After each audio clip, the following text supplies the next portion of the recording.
It was just past 3 in the morning when the knock came hard, loud, and way too aggressive for that hour.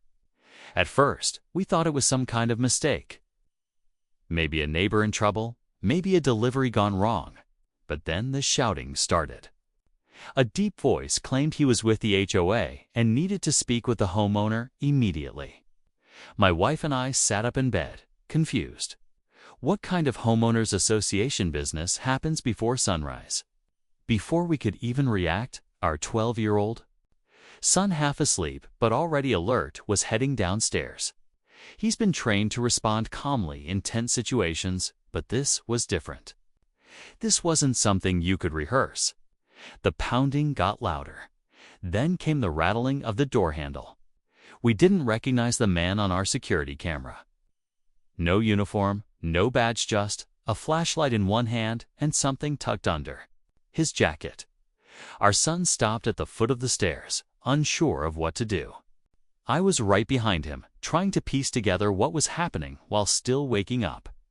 Then, without warning, the man started kicking the door full force, over and over. That's when the fear hit me like a wave. This wasn't an HOA rep. This wasn't official.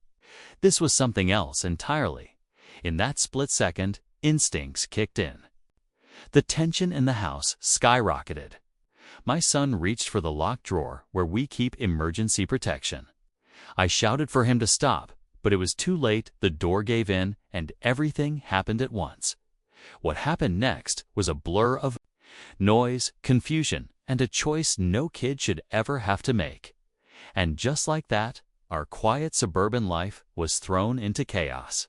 One fake badge, one real threat, and one decision that would change everything. But who was this man really? And why our house?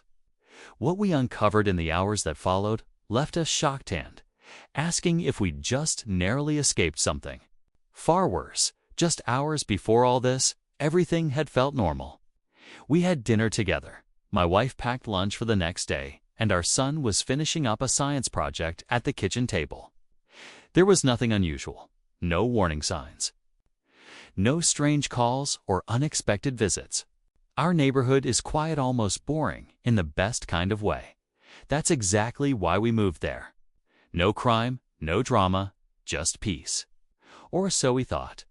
The next morning was supposed to be a regular school day, but instead we were standing in our living room, the front door hanging half off its hinges, glass everywhere, and our hearts still racing. The man who claimed to be from the HOA never showed a real badge, never announced his name clearly, and didn't knock like someone doing official business. He acted like someone who knew exactly what he was doing and wanted in. Fast, we started going over everything. Why our house was this random? Or had we been watched? That thought alone chilled me. We had security cameras, but nothing before that night looked suspicious. Still, there was something about the way he targeted our place, how confident he was. That didn't feel random at all. We called the police immediately after the break-in. As we waited, I replayed everything in my head, over and over. Our son, just 12, standing frozen in the hallway. Me yelling his name. The sound of the door cracking. It felt like something out of a nightmare, except it was real and we were still in it. When the officers arrived, they were just as puzzled. No reports of anyone from the HOA doing rounds. No reports of anyone matching the man's description. But then came the part that truly sent a shiver down my spine. Apparently, there had been other strange incidents recently in nearby neighborhoods. Unmarked cars, late-night knocks, people pretending to be security or HOA enforcement. It wasn't just our family. But what connected us all? And how far was this guy willing to go? We didn't know it yet, but the clues we needed were already inside the house. We just hadn't seen them. The police stayed with us until sunrise, taking statements, reviewing the footage from our doorbell camera, and scanning the area. But the footage raised more questions than it answered.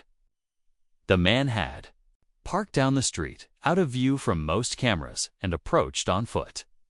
He wore a hoodie pulled tight around his face, a cap underneath, and gloves like he knew exactly how to avoid being identified. It wasn't his first time doing something like this. That much was clear. While the officers worked, our son sat quietly on the couch, wrapped in a blanket, staring at the floor. He hadn't spoken much since the incident. I kept checking on him, but I knew he was still processing it all. One minute, he was asleep, dreaming about a school field trip, and the next, he was face to face with a stranger trying to break in. It's the kind of thing no 12-year-old should ever have to deal with. Yet he handled it with more composure than I think most adults could have managed. By mid-morning, something strange happened. We received a call from someone claiming to be from the actual homeowners association, asking if we had any issues overnight. That phrasing felt off. How would they know? We hadn't called them. The HOA doesn't patrol at night. I asked for the caller's name and position. They hung up. No follow-up. Just silence. That's when the bigger picture started to form. This wasn't just one guy acting on his own. There was something coordinated happening here. Someone, somewhere, was watching us and maybe even others nearby. We checked our mailbox, and tucked inside an unmarked envelope was a flyer, no HOA letterhead. No address, just a vague message about property compliance checks and an invitation to a meeting that none of our neighbors had heard of. That's when we started asking around. 3 other families a few blocks over had similar stories: late-night visitors, fake IDs, strange flyers. But no one could figure out what these people actually wanted. It wasn't just theft.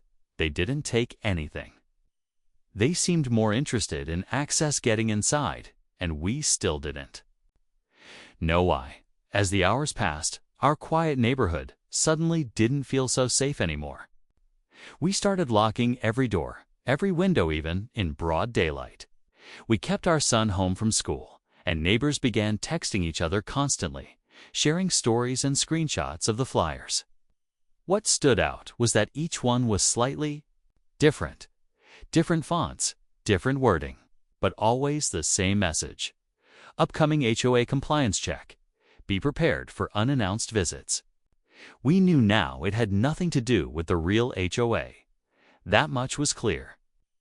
But the fact that they were tailoring these notes to different houses, that meant they'd been watching, listening, maybe even entering homes when people weren't there. A neighbor down the street mentioned their backyard gate was left open 2 nights ago. Another swore someone had unscrewed their security light. Small things, easy to dismiss until you add them all up. My wife and I stayed up that night, determined not to sleep. We left the lights off and the curtains drawn, phones charged, emergency numbers ready. Around 2:47 a.m., our cameras picked up motion in the driveway. A dark figure crouched behind our trash bins, just out of direct sight. He didn't move for a full 5 minutes, just watched. Waiting, I quietly woke our son and moved him to the back bedroom, locking the door behind him. I didn't want him anywhere near the front of the house. My hands were shaking, but I tried to stay calm. The figure stood up and slowly approached the porch. No knock this time, no shouting, just silence. He was wearing the same hoodie as the night before, same flashlight, same routine. But this time, he wasn't alone. Another person appeared from the side yard, then another from the rear gate. 3 people circling our home, like they'd done this before. Like they had a plan. I held my breath, barely peeking through the blinds.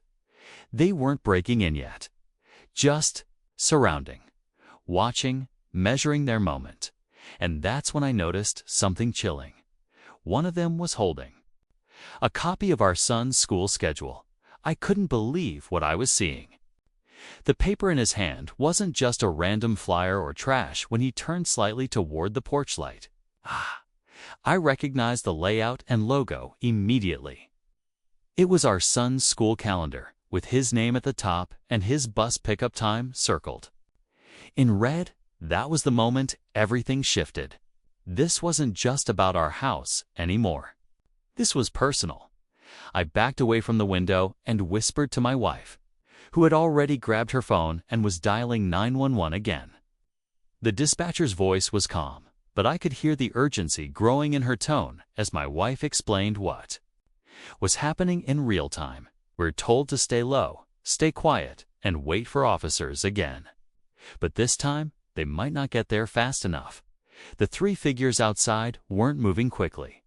They were methodical. One of them walked up to the side window and crouched, clearly trying to peek inside. Another stood near the garage, facing away, possibly acting as lookout. But the one with the paper, he was different. He wasn't searching. He already knew what he came for. Then came the second twist, the one that changed everything. My phone buzzed with a notification from our security app. A new device had been connected to our Wi-Fi side the house. A camera we didn't own had suddenly gone online under the name Utility Room Cam. I froze. We had no such camera. I immediately opened the feed. What popped up made my stomach drop. It was a view from inside our laundry room. Someone had planted it there. This wasn't just a break-in attempt. They'd already been inside. Maybe days ago, maybe longer. And we hadn't noticed. The realization hit like a wave.